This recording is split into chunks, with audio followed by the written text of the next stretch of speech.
Hey guys, before I start the podcast, a quick introduction. My name is Warnith and I'm the founder of Pet Excel Marketing.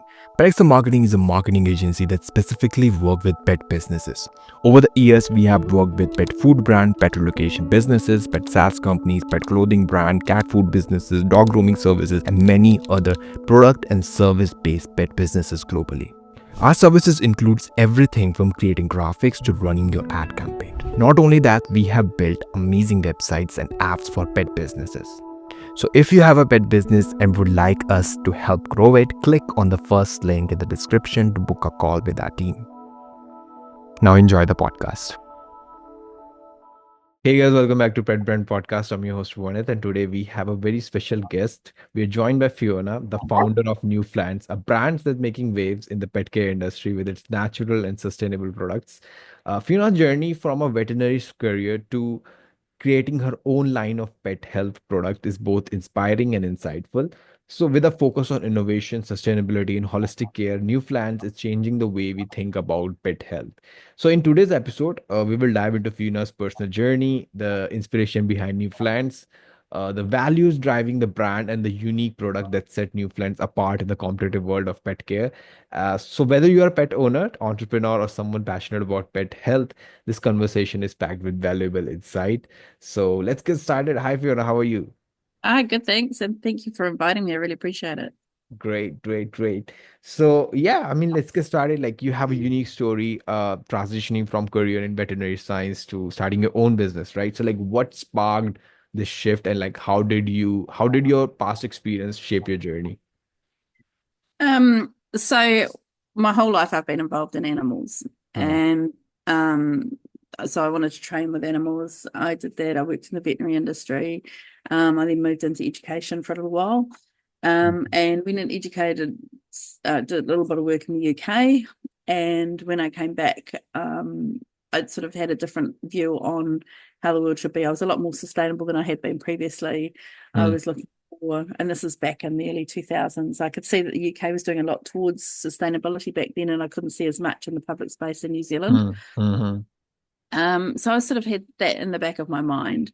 Wasn't that happy um, in the environments we were in the education system. Yeah.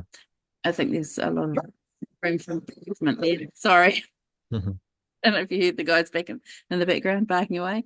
Um, so and during all of this time, obviously, I got married and we were had our Newfoundlands, and I wanted to do the best for them as well because they're just such a wonderful breed, and I love my dogs dearly. Yeah. And then May of May, it was a May. I'm just trying to think. It was 2008 or 2009. One of my dogs was diagnosed with DCM, which is a heart condition, and up to that point, because I'd bred the odd litter. I'd done all of the health testing. I was one of the few in New Zealand doing the health testing at the time, doing Hmm. heart, those hips, everything you could do. So I was a bit gutted because we were taking her in to be spayed and we couldn't spay her because she had a heart condition and we had to go Yeah. from there. Um, and then, so I was like, okay, went to the specialist with her. Specialist said, well, it's terminal. This is what's going to happen. You're lucky if you get 8 months with her. Yeah. Further down the track. And so I said to him, well, what can I do to improve her quality of life? Aside from, taking her trips and taking her swimming, which she loved because her name was Rosie and she was just such a wash dog. Hmm. Um, and she had a whole story behind her as well. Uh, he said, well, you could get some fish oil and give her some fish oil and see how that goes. Hmm. Um, and for those that don't know New Zealand, it's a country that's surrounded by water. It's a bunch of islands that is called New Zealand. Yeah. And so, oh, this will be easy. I'll just whip out and get a New Zealand fish oil. And it didn't happen like that. I was Hmm. looking and I could not find anyone on the market. I'm like, well, I want to do the best for my girl. What can I do? So I went to the fishing companies and spoke to them and got some oil, Yeah. trialed it, did some more work, had a look at some other oils, and Hmm. then settled on a recipe of oil that I wanted, which was the pure Hoki oil without anything else in it. Hmm. Because the fish was sustainable, it had high EPA and DHA levels, sorry. And it was really tasty because the samples that I got, the dogs were loving. And it was Hmm. having an effect on my other dogs. It wasn't just Rosie who was doing really well and her arrhythmia improved, which is erratic heartbeat. It was also giving them a shiny dog, a shiny coat. My old Yeah. girl Flo at the time, who was from my first litter, she Mm. was much more mobile on it, less arthritic symptoms. So I was like, look, this has got to be ideal. And um, I was seeing overseas they were using salmon oil and cod oil, and I thought, yep, why can't we do our own thing from New Zealand? Because it's Yeah. the first species in the world that got sustainability tick by MSC, which Yeah. is the Marine Stewardship Council. Mm. Um, And and why nobody can't was doing that like in. no, Mm. no, so I was the first person to bring it to market. I've had copycats since, definitely. I tried to get on board with a couple of the bigger companies and they just said, no, we don't want to do it. It's not our thing. We're doing complete and balanced food. We don't want to be involved in supplements or treats or anything like that. Yeah. I've just sat in my little space doing supplements and treats. And over the years, I've officially launched the company in 2010, but obviously I was doing it prior to that. Uh, Um, just trying on friends' dogs and neighbours' dogs and just having cats involved. And we even tried horses and pigs, which was fantastic. So uh-huh. um so yeah, then we sort of launched the company in 2010 just by clicking the computer button because startups and bootstrap. No big parties here. No investment. Went through, tried to get investment, still had the same cultural information from New Zealand that, dogs and cats aren't our thing. We're not, Mm. it's not that exciting for us. We don't want to know about supplements and treats. And so I went out on my own, launched in Singapore and Hong Kong, Uh, 2014, mm. and had disastrous effects with some of the distributors. So Mm. we pulled out of there. And then we've just been hit by COVID. And from there, we've just been like, okay, we're restarting again and we're just going into the US. Wow. Got some really good potential people in the US that we're speaking with at the moment. Mm. Um, and we're working at like doing our own 3PL and selling direct to public through Mm. e-commerce. Mm. Um, because it just seems to be really hard sometimes to get the right relationships with people to work Yeah. with. And I want people, when I'm working with people, I want to be working with people who really want to help the animals, but they're caring about the education of Mm. people who own Mm. animals. I want them to understand how to look after them because that's where I came from in the veterinary industry is because Yeah. I want to hear. Mm. And with Rosie, when she was on the oil, her arrhythmia reduced and she actually lived for an extra 3 years and we lost her due to breast cancer, which is quite common when you don't spay a bitch. But Mm. because of the heart condition, we hadn't spayed her. So yeah, it was that's sort of how I got into it. And Sorry. beside this, Long. like beside it, you also have like services too, right? Oh yeah, definitely. So we have a very small kennels on site and cattery as well. So yeah, over Christmas we're absolutely chocker with dogs coming and going, and then through the year Wow. we're steady. So Mm. yeah, so I do all that myself as well. So in between, when the dogs are having a nap time, then I'm working on my product side of the business. Wow. Love. Yeah, so there's quite a lot involved. So like Yeah. definitely the transition from like healthcare side of the pet industry to entrepreneurship like must have been both exciting and challenging too, right? So can you elaborate on the hurdles like you faced during this change? Big ones. One of the biggie is getting, support and acknowledgement Yeah. within a culture that is not necessarily putting pets first. But if I Mm. go offshore and I look in the US or I look in Sweden or Norway, I Yeah. mean, these European countries, they don't even have stray dogs now because they have such a well-developed system within their country that Yeah. it doesn't happen like that. Also the market is more educated. Yeah, definitely, Mm. definitely. Mm. There's obviously room for improvement in some parts of Asia. Um, yeah, so that's what I would like to see everywhere. Like I'd love to see that everywhere, that we have, Mm. good populations, we have healthy populations, and people understand how to get them their best health for their animal. Mm-hmm.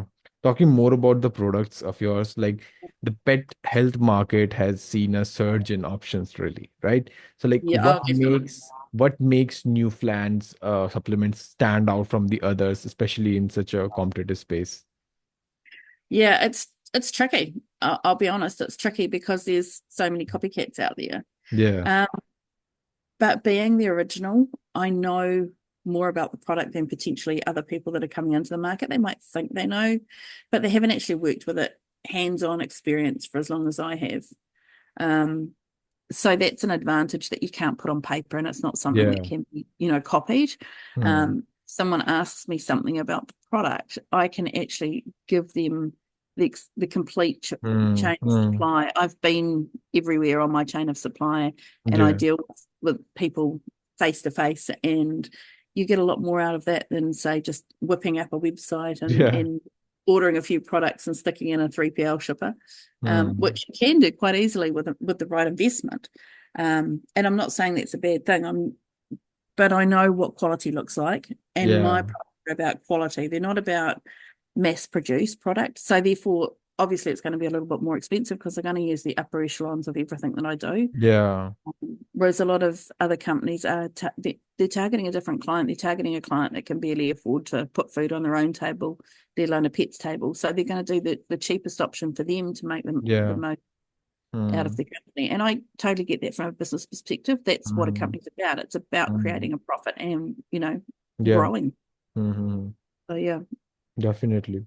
Also, like Manuka honey, am I pronouncing this right? Yeah, Manuka honey. Yep, yep. Is often like touted for its healing properties, right? So, like, can you explain how it's used in Newflands products and like what at health benefits provides?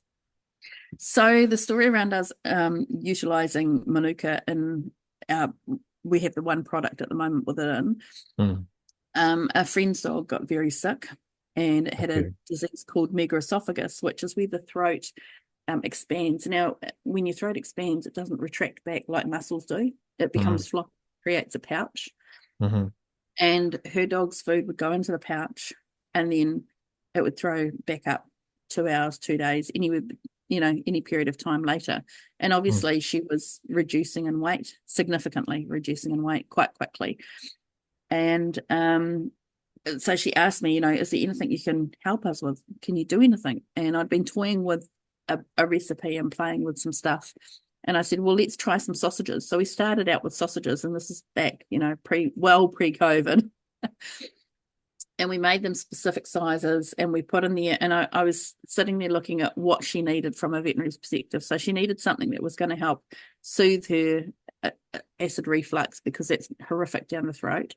She's Mm. going to need, it's not painful, something Mm. that's going to support her immune system, Yeah. and something that's antibacterial and antifungal to prevent her needing any extra medication going into her body until she actually really needed it to survive. Mm. And so I looked at Manuka, and I looked at my Hoki oil was high in omegas. Obviously, it's going to support the immune system. The Manuka could act as that natural antibiotic for Okay. her, and help heal and prevent any secondary issues occurring potentially. And so I went, okay, let's try it. And then when we made the mix up, it came up real glossy, and it felt quite different. And Mm. it was a different feel to the product completely.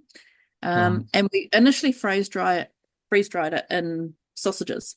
And so we Mm. just cut the slices of the sausages. But the feedback we got, and we saw it ourselves, was the sausage skin just didn't freeze dry very well at all. It crumbled and became a mess. And it was like, in photos, it was shocking. Mm. And I'm not a photographer, and I was like, oh no. And if you look at some of our old photos, and I'm sure they're out there, you'll be going, what the? So yeah, that was for Rosa, friend's dog Rosa, and she was beautiful, beautiful dog. Mhm. She also happened to be Newfoundland, and wasn't related to mine at all. Um, and from there, we sort of I worked with my manufacturer, because I know what equipment they've got. They know what equipment they've got, and they know Mhm. what it's capable of, but I don't. So Yeah. it's about these conversations and deciding, well, what would work going forward. So we decided, well, we're doing the Hoki Mm. in little bite sizes, so that people can use them as treats, or they can break them off and train, or they can give them to a cat and a dog at the same time. Mm. They can utilize that. So we looked at trying to do that in the same style of shape with the mix that we were doing with the Manuka honey and the Hoki oil. Yeah. And it came out surprisingly good, Mm. but it's a lot harder than it's not as friable, I guess is the word we're looking for, Mm. uh, like the Hoki to pull it apart. But yeah, it just gets gobbled down, like they inhale it pretty quickly. Yeah. It's Yeah. that sweet tooth stuff that goes on. So yeah, that's what got me into the Manuka honey, Mm. definitely. Yeah, and Mm-hmm. it's just such a healthy. We've used it on the horses. I've used it on just so many things around here. Skin, pet, any burns. It's just you Wow. just apply it straight on the skin. It's just fabulous. And the thing is that we're using a quality of Manuka honey that is not easy to get your hands on. It's so pure, and it comes from a part of New Zealand that is. It's not just any Manuka stand. It's in a very, very exclusive. Mm. That's what you find as Manuka. So it's not going to be mixed with any clovers or Yeah. anything like that. Um, Mm.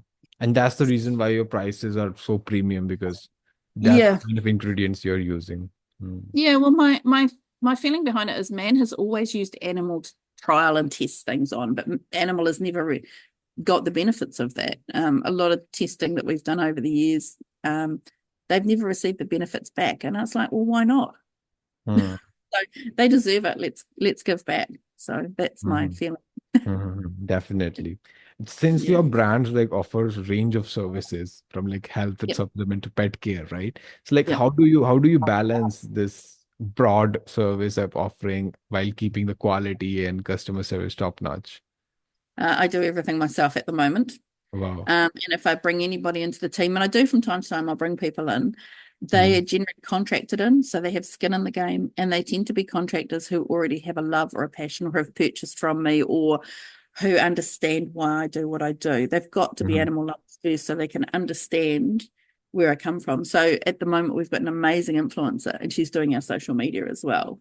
Okay. And Mm. she started out as a loyal customer, and she was Wow. desperate to get more products. So, and they're the sort of people that they have the passion, they've got the skin in the game because you're paying them a contract, you're not, so it's their own business. Um, Mm.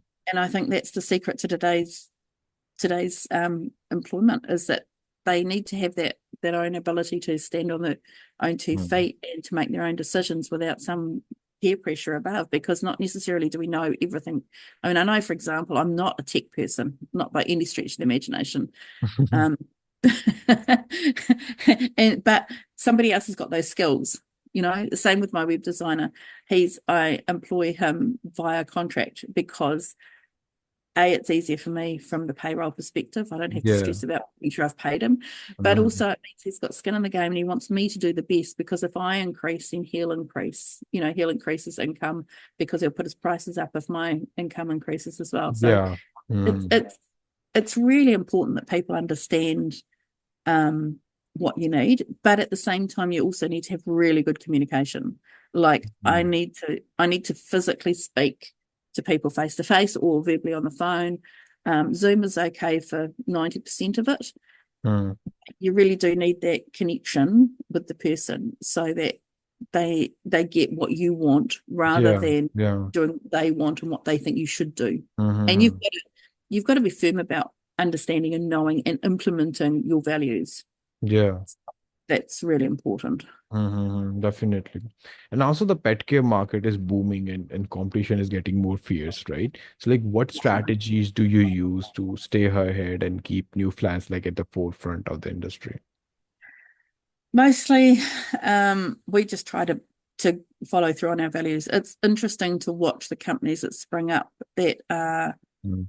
are not there for the right reasons, and there is a backlash. Mm. And because I'm very aware of what my brand stands for, um, I try to make sure that all our values are followed through on, and that the public see that, and other businesses I work with see that. Um, I don't try to hide anything. If there's a problem or if there's an issue, it's Mm. out there. I don't.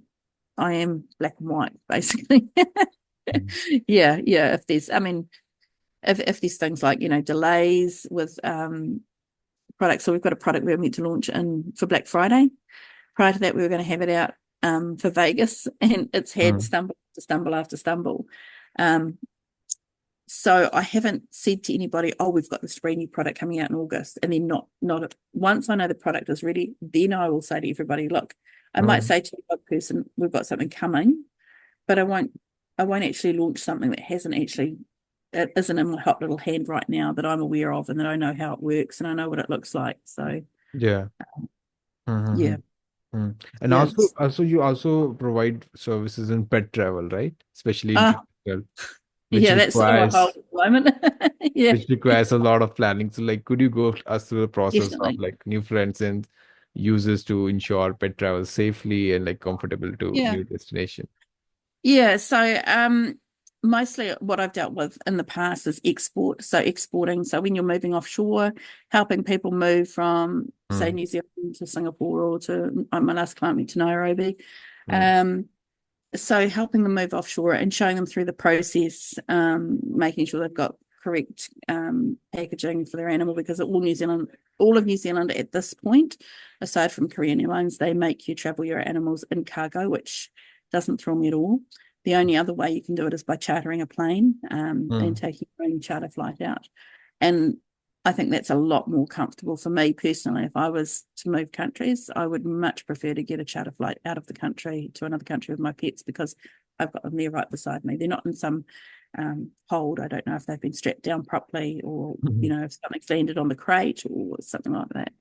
So yeah, so I help them with prepping medically. From New Zealand, it should be very easy. It should be you take a rabies vaccination if the country requires it, and you hop on a plane and go. But with New Zealand government, they've decided that it's not that easy. They've decided to put a lot of at this stage Regulation. that there's a lot Mm, of steps in the process, and they've made it quite difficult to the point where people find out the situation and they just say it's too hard to take our animals offshore. We're not going to do it, and yeah. it's unfortunate because that doesn't help people, who've got the Mm, right mindset, and it means that we're left with problems back in New Zealand who may or may not be, you know, potentially animals are put down, or animals are, if you haven't got the money to go on the expensive charter flight, yeah. then, you know, who's going to end up with the animals? Some shelf Mm, or something, which is, it's really sad. It's not good for the animals. It's not my ethos. My ethos is that you get an animal, you have it for life, no matter what happens, and you should be able to take the animal anywhere with you. yeah. It's your responsibility. Mm, mhm. Now, So yeah. talking more about the marketing and branding perspective, like, Yep. marketing in pet care industry is another unique challenge. So how do you approach Definitely. so how do you approach like reaching and engaging pet owners to ensure they know about Newflands products? Some of the time I have them here on site. Mm. So if I have a client that comes in, they come to the dog park and they go for a swim in the pool, and I teach them how to teach dogs to swim, Yeah. I'll explain to them, how our Hoki could help support them. Yeah. Sometimes it's through the website. People want questions answered, and we just go for it. Hmm. I haven't got a lot of AI set up yet, but I'm working on it to Hmm. answer my questions for me automatically. But and a lot of the time it's getting out there and just being at places, just being at places and talking to people about what it is, how it is, what helps. We've got a few things on YouTube now, Hmm. talking about different products. Yeah. So yeah, it's just trying to educate people more than trying to sell to them, and Hmm. why they need to use a good quality oil, um, Hmm. how the omegas help the body, Hmm. um, and to me that it's just a variety of ways. I'll even advertise in magazines and papers. We've got a magazine we're in at the moment that we just give away free copies of. Um, Wow. yeah, so yeah, there's just a lot of different ways just to try and get the message out there, because it's a Hmm. changing market and people forget so much with so much that's Hmm. going on in e-commerce at the moment. Yeah, Yeah, definitely. And to yeah. compete with those brands, there's like you need a whole new other budget to, to do yeah, allocate for this. Yeah, so I was fortunate just prior to COVID that I came across a system where you can split your income out. So Hmm. we split our income out, and we have a budget for marketing. We have a budget for, paying tax bill and things like this as well. So Hmm. yeah, and if it fits in the budget, we do it. If it doesn't, we save up for it if it's something we really want to do. Hmm. And if it just gets pushed to the side. Yeah. So a Hmm. lot of word of mouth too, because we've been in the industry so long, and we've been Yeah. so long. There's a lot, oh yeah, I've heard of you. Hmm. First time I heard I that mean, from a you must client. have already like a good foundation of customer base. Uh there's a lot of knowledge out there. It's not necessarily a lot of sales out there. Last year's been Hmm. pretty tough in New Zealand. We've been in the worst recession that we've been in for many, many years. Yeah. So Hmm. um so yeah, a lot of companies have gone under last year, big companies too. So, um, it's been a struggle in New Zealand because our population is so small. We're only 5.4 million, so it's Mm, a very small town compared to say somewhere in America or Australia or something like that. Very small. definitely. Yeah. Mm, mm. Now, looking ahead, Fiona, like looking ahead, where do you see like new plans in the next 5 to 10 years, and like what are your long-term plans for the brand? Um, well, I've got potential long-term plans. As long as we don't have another COVID come through, we'll be fine.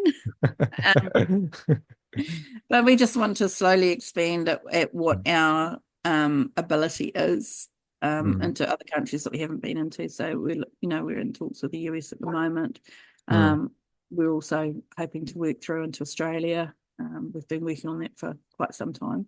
mhm, Uh, UK would be ideal, and we're looking to be it into Zoo in 2026 as well. Our mhm, last interview will be it.